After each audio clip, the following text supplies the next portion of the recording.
In a dimly lit home lived a young woman named Cinderella. Her spirit was as kind as the morning sun, yet her days were filled with endless chores and the cruel words of her stepmother and stepsisters. Dressed in rags, she swept the hearth and polished floors, her only companions the small mice who chirped in the walls, and the dreams she held tight in her heart. While her stepfamily reveled in comfort, Cinderella's world was one of soot and sorrow, but through it all, she never lost her capacity for kindness, always treating every creature, big or small, with a gentle hand.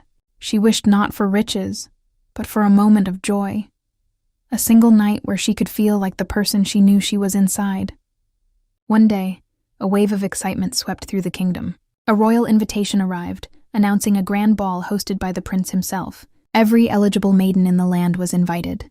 Cinderella's stepsisters buzzed with delight, planning their gowns and jewels, their laughter echoing cruelly as they reminded Cinderella that a ball was no place for someone in cinders and rags.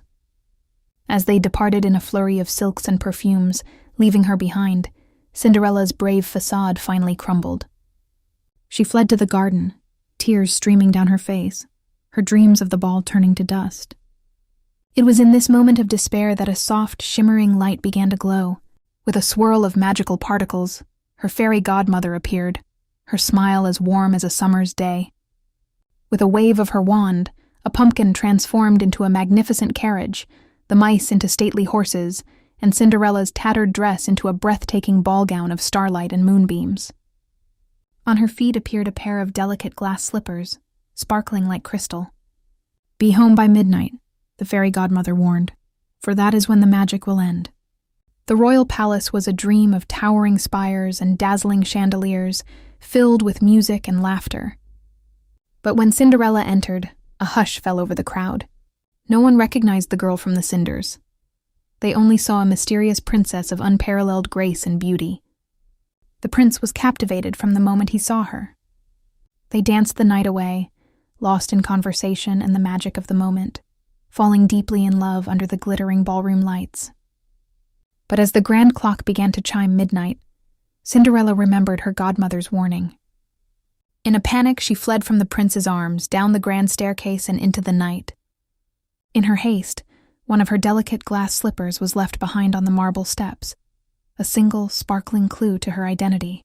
Heartbroken but determined, the prince clutched the glass slipper and vowed to find the woman who had stolen his heart. He traveled throughout the kingdom, commanding that every maiden try on the shoe. It fit no one. Finally, he arrived at Cinderella's home. The stepsisters tried desperately to squeeze their feet into the tiny slipper, but to no avail. Just as the prince was about to leave, Cinderella appeared. Her stepmother tried to dismiss her, but the prince insisted. As she sat down, the glass slipper slid onto her foot perfectly, an undeniable match.